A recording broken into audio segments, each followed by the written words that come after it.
नमस्कार। Easy learning tree junior में आपका स्वागत है। आज सुनिए मुंशी प्रेमचंद्र की लिखी कहानी नरक का मार्ग। रात भक्तमाल पढ़ते पढ़ते न जाने कब नींद आ गई। कैसे कैसे महात्मा थे जिनके लिए भगवत प्रेम ही सब कुछ था, इसी में मग्न रहते थे। ऐसी भक्ति बड़ी तपस्या से मिलती है। क्या मैं यह तपस्या नहीं कर सकती? इस जीवन में और कौन सा सुख रखा है आभूषणों से? जिसे प्रेम हो वह जाने। यहाँ तो इनको देखकर आंखें फूटती है। धन दौलत पर जो प्राण देता हो वह जाने। यहाँ तो इसका नाम सुनकर ज्वर सा चढ़ाता है। कुछ पगली सुशीला ने कितनी उमंगों से मेरा श्रृंगार किया था, कितने प्रेम से बालों में फूल गूंथे थे, कितना मना करती रही, ना मानी। आखिर वही हुआ जिसका मुझे भय था। जितनी देर उसके साथ हंसी थी उससे कहीं ज़्यादा रोई। संसार में ऐसी भी कोई स्त्री है जिसका पति उसका श्रृंगार देखकर सिर से पांव तक जल उठे? कौन ऐसी स्त्री है जो अपने पति के मुंह से ये शब्द सुने, तुम मेरा परलोक बिगाड़ोगी और कुछ नहीं, तुम्हारे रंग ढंग कहे देते हैं, और उसका दिल विष खा लेने को न चाहे भगवान। संसार में ऐसे भी मनुष्य हैं। आखिर मैं नीचे चली गई और भक्तमाला पढ़ने लगी। अब वृंदावन बिहारी की ही सेवा करूंगी, उन्हीं को अपना श्रृंगार दिखाऊंगी। वह तो देखकर न जलेंगे, वह तो मेरे मन का हाल जानते हैं। भगवान, मैं अपने मन को कैसे समझाऊं? तुम अंतर्यामी हो, तुम मेरे रोम रोम का हाल जानते हो। मैं चाहती हूँ कि उन्हें अपना इष्ट समझूं, उनके चरणों की सेवा करूं, उनके इशारों पर चलूं। उन्हें मेरी किसी बात से, किसी व्यवहार से नाम मात्र भी दुख न हो। वह निर्दोष हैं। जो कुछ मेरे भाग्य में था वह हुआ। न उनका दोष है न माता पिता का, सारा दोष मेरे नसीबों का ही है। लेकिन यह सब जानते हुए भी जब उन्हें आते देखती हूँ तो मेरा दिल बैठ जाता है। मुंह पर मुर्दनी सी छा जाती है, सिर भारी हो जाता है। जी चाहता है इनकी सूरत न देखूं, बात तक करने को जी नहीं चाहता। कदाचित शत्रु को भी देखकर किसी का मन इतना क्लांत न होता होगा। उनके आने के समय दिल में धड़कन सी होने लगती है। दो एक दिन के लिए कहीं चले जाते हैं तो दिल पर से एक बोझ सा उठ जाता है। हंसती भी हूँ, बोलती भी हूँ, जीवन में कुछ आनंद आने लगता है। लेकिन उनके आने का समाचार पाते ही फिर चारों ओर अंधकार। चित्त की ऐसी दशा क्यों है यह मैं नहीं कह सकती। मुझे तो ऐसा जान पड़ता है कि पूर्व जन्म में हम दोनों में वैर था। उसी वैर का बदला लेने के लिए इन्होंने मुझसे विवाह किया है। वही पुराने संस्कार हमारे मन में बने हुए हैं। नहीं तो वह मुझे देख देख कर क्यों जलते और मैं उनकी सूरत से क्यों घृणा करती। विवाह करने का तो यह मतलब नहीं हुआ करता। मैं अपने घर इससे कहीं सुखी थी। मैं जीवन पर्याप्त अपने घर आनंद से रह सकती थी। लेकिन इससे लोक प्रथा का बुरा हो, जो अभागिन कन्याओं को किसी न किसी पुरुष के गले में बांध देना अनिवार्य समझती हैं। वह क्या जानती हैं कि कितनी युवतियां उनके नाम को रो रही है, कितने अभिलाषाओं से लहराते हुए कोमल हृदय उसके पैरों तले रौंदे जा रहे हैं। युवती के लिए पति कैसी कैसी मधुर कल्पनाओं का स्रोत होता है। पुरुष में जो उत्तम है, श्रेष्ठ है, दर्शनीय है, उसकी सजीव मूर्ति इस शब्द के ध्यान में आते ही उसकी नज़रों के सामने आकर खड़ी हो जाती है। लेकिन मेरे लिए यह शब्द क्या है? हृदय में उठने वाला सूल, कलेजे में खटकने वाला कांटा, आँखों में गड़ने वाली किरकिरी, अंतःकरण को भेदने वाला व्यंग्य बाण। सुशीला को हमेशा हंसते देखती हूँ। वह कभी अपनी दरिद्रता का गिला नहीं करती। गहने नहीं है, कपड़े नहीं हैं, भाड़े के नन्हे से मकान में रहती है, अपने हाथों घर का सारा काम काज करती है, फिर भी उसे रोते नहीं देखती। अगर अपने बस की बात होती तो आज अपने धन को उसकी दरिद्रता से बदल देती। अपने पतिदेव को मुस्कुराते हुए घर में आते देखकर उसका सारा दुख दरिद्र छूमंतर हो जाता, छाती गज भर की हो जाती। उसके प्रेमालिंगन में वह सुख है जिस पर 3 लोग का धन न्यौछावर कर दूं। आज मुझसे जब्त न हो सका। मैंने पूछा, तुमने मुझसे किस लिए विवाह किया था? यह प्रश्न महीनों से मेरे मन में उठता था, पर मन को रोकती चली आती थी। आज प्याला छलक पड़ा। यह प्रश्न सुनकर कुछ बौखला से गए, बंगले झांकने लगे, खीसे निकालकर बोले, घर संभालने के लिए, गृहस्थी का भार उठाने के लिए, और नहीं क्या भोग विलास के लिए। घरनी के बिना या आपको भूत का ढेरा सा मालूम होता था? नौकर चाकर घर की संपत्ति उड़ाई देते थे।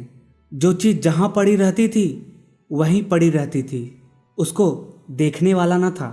तो अब मालूम हुआ कि मैं इस घर की चौकसी करने के लिए लाई गई हूँ। मुझे इस घर की रक्षा करनी चाहिए और अपने को धन्य समझना चाहिए कि यह सारी संपत्ति मेरी है। मुख्य वस्तु संपत्ति है, मैं तो केवल चौकीदारिनी हूँ। ऐसे घर में आज ही आग लग जाए। अब तक तो मैं अनजान में घर की चौकसी करती थी, जितना वह चाहते हैं उतना न सही, पर अपनी बुद्धि के अनुसार अवश्य करती थी। आज से किसी चीज़ को भूलकर भी छूने की कसम खाती हूँ। यह मैं जानती हूँ कि कोई पुरुष घर की चौकसी के लिए विवाह नहीं करता। और इन महाशय ने चिढ़कर यह बात मुझसे कही, लेकिन सुशीला ठीक कहती है। इन्हें स्त्री के बिना घर सूना लगता होगा, उसी तरह जैसे पिंजरे में चिड़िया को न देखकर पिंजरा सूना लगता है। यह है हम स्त्रियों का भाग्य। मालूम नहीं इन्हें मुझ पर इतना संदेह क्यों होता है। जब से नसीब इस घर में लाया है, इन्हें बराबर संदेह मूलक कटाक्ष करके देखती हूँ। क्या कारण है? जरा बाल गुथवाकर बैठी और यह ओठ चबाने लगे। कहीं जाती नहीं, कहीं आती नहीं, किसी से बोलती नहीं, फिर भी इतना संदेह। यह अपमान असहाय है। क्या मुझे अपनी आबरू प्यारी नहीं? यह मुझे इतनी छिछोरी क्यों समझते हैं? इन्हें मुझ पर संदेह करते लज्जा भी नहीं आती। काना आदमी किसी को हंसते देखता है तो समझता है लोग मुझ पर हंस रहे हैं। शायद इन्हें भी यही वहम हो गया है कि मैं इन्हें चिढ़ाती हूँ। अपने अधिकार के बाहर कोई काम कर बैठने से कदाचित हमारे चित्त की यही वृत्ति हो जाती है। भिक्षुक राजा की गद्दी पर बैठकर चैन की नींद नहीं सो सकता। उसे अपने चारों तरफ शत्रु ही शत्रु दिखाई देंगे। मैं समझती हूँ सभी शादी करने वाले बुढ़ों का यही हाल है। आज सुशीला के कहने से मैं ठाकुर जी की झांकी देखने जा रही थी। अब यह साधारण बुद्धि का आदमी भी समझ सकता है कि फूहड़ बहू बनकर बाहर निकलना अपनी हंसी उड़ाना है। लेकिन आप उसी वक्त न जाने किधर से टपक पड़े और मेरी ओर तिरस्कारपूर्ण नेत्रों से देखकर बोले, कहाँ की तैयारी है? मैंने कह दिया, जरा ठाकुर जी की झांकी देखने जाती हूँ। इतना सुनते ही त्योरियां चढ़ाकर बोले, तुम्हारे जाने की जरूरत नहीं है। जो स्त्री अपने पति की सेवा नहीं कर सकती उसे देवताओं के दर्शन से पुण्य के बदले पाप होता है। मुझसे उड़ने चली हो? मैं औरतों की नस नस पहचानता हूँ। ऐसा क्रोध आया कि बस अब क्या कहूँ। उसी दम कपड़े बदल डाले और प्रण कर लिया कि अब कभी दर्शन करने न जाऊंगी। इस अविश्वास का भी कुछ ठिकाना है। न जाने क्या सोचकर रुक गई। उसकी बात का जवाब तो यही था कि उसी क्षण घर से चल खड़ी होती, फिर देखती मेरा क्या कर लेते। इन्हें मेरा उदास और विमन रहने पर आश्चर्य होता है। मुझे मन में कृतज्ञ समझते हैं। अपनी समझ में इन्होंने मेरे साथ विवाह करके शायद मुझ पर बड़ा एहसान किया है। इतनी बड़ी जायदाद और इतनी विशाल संपत्ति की स्वामिनी होकर मुझे फूल न समाना चाहिए था। आठों पहर इनका यशगान करते रहना चाहिए था। मैं यह सब कुछ न करके उल्टे और मुंह लटकाए रहती हूँ। कभी कभी मुझे बेचारे पर दया आती है।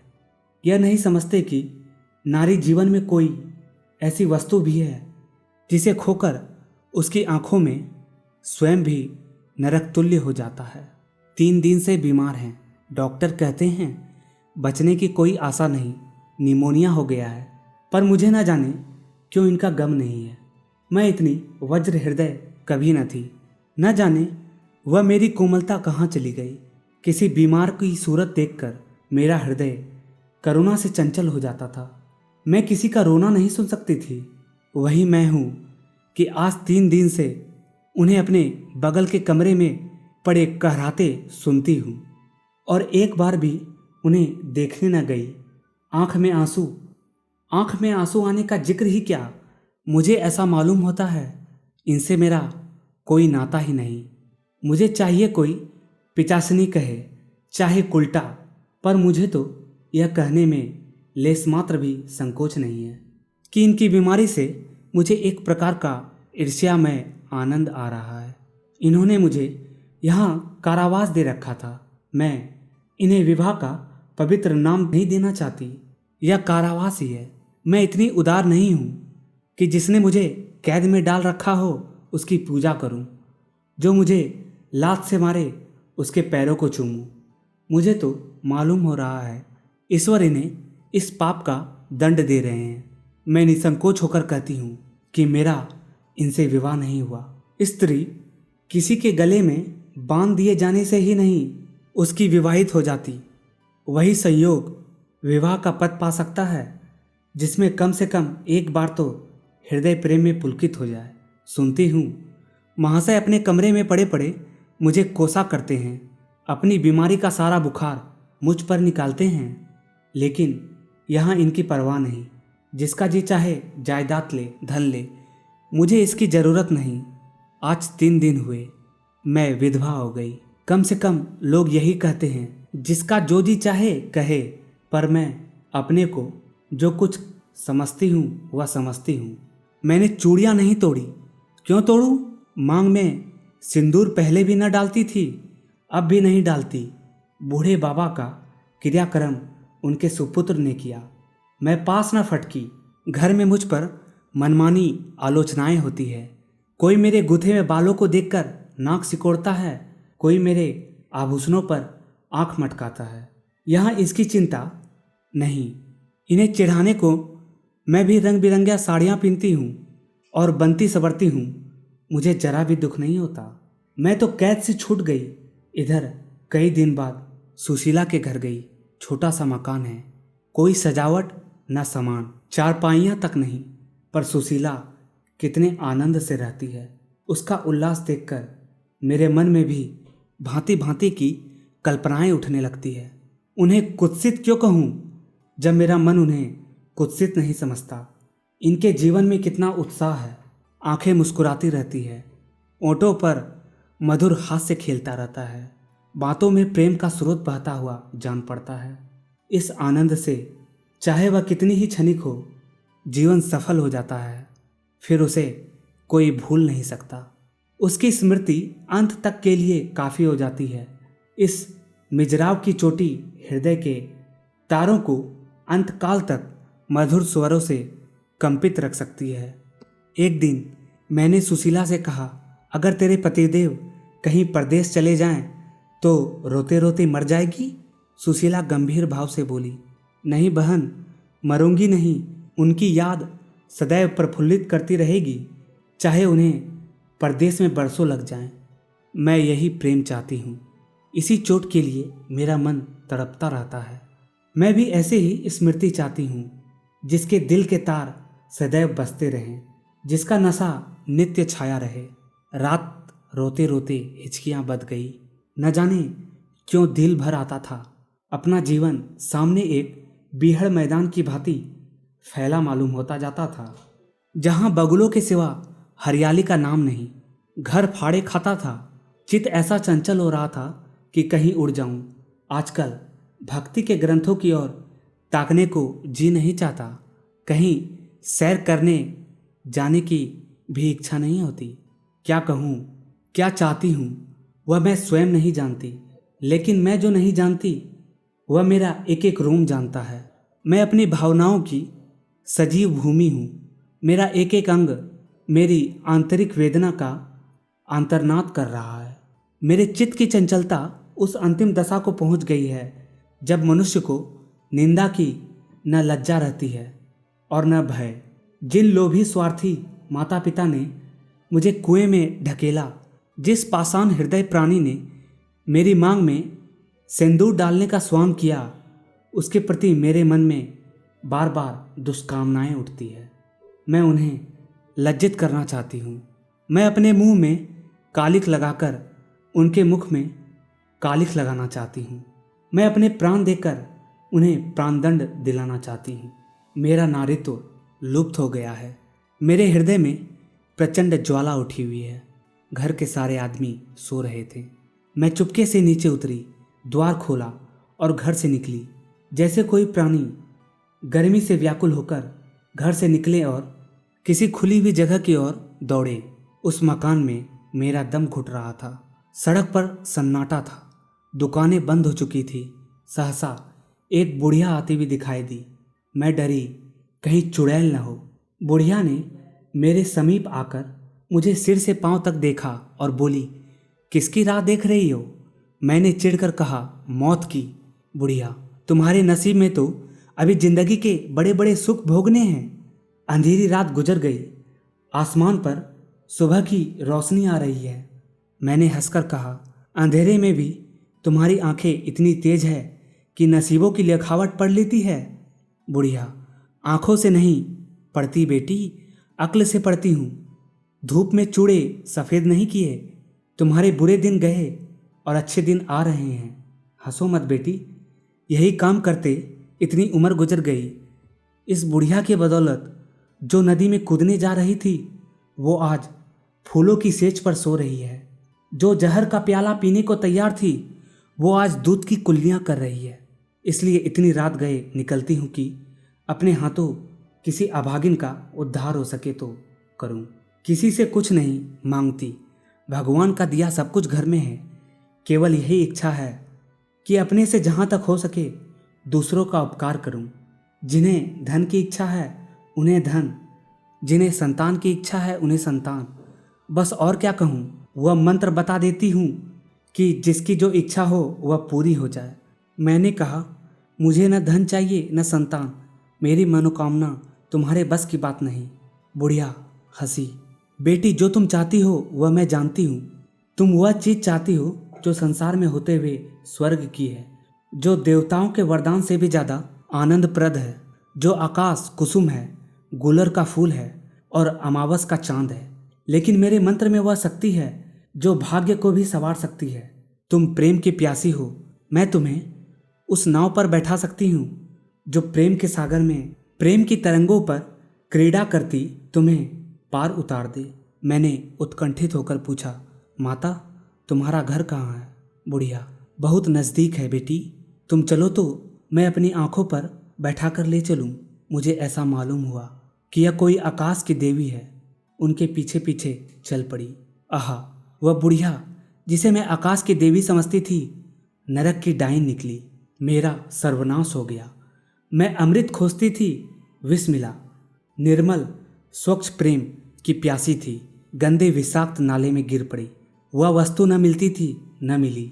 मैं सुशीला का सा सुख चाहती थी, लेकिन जीवन पथ में एक बार उल्टी राह चलकर फिर सीधा मार्ग पर आना कठिन है। लेकिन मेरे अधपतन का अपराध मेरे सिर नहीं, मेरे माता पिता और उस बूढ़े पर है जो मेरा स्वामी बनना चाहता था। मैं यह पंक्तियाँ न लिखती, लेकिन इस विचार से लिख रही हूँ कि मेरी आत्मकथा पढ़कर लोगों की आंखें खुले। मैं फिर कहती हूँ, अब भी अपनी बालिकाओं के लिए मत देखो धन, मत देखो जायदाद, मत देखो कुलीनता, केवल वर देखो। अगर उसके लिए जोड़े का वर नहीं पा सकते तो लड़की को कुंवारी रख छोड़ो। जहर देकर मार डालो, गला घोट डालो, पर किसी बूढ़े खूसट से मत ब्याहो। स्त्री सब कुछ सह सकती है। दारुण से दारुण दुख, बड़े से बड़ा संकट अगर नहीं सह सकती तो अपने यौवन काल की उमंगों का कुचला जाना। रही मैं, मेरे लिए अब इस जीवन में कोई आशा नहीं। इस अधम दशा को भी उस दशा से न बदलूंगी जिससे निकल कर आई हूँ। आप सुन रहे थे मुंशी प्रेमचंद्र की लिखी कहानी नरक का मार्ग।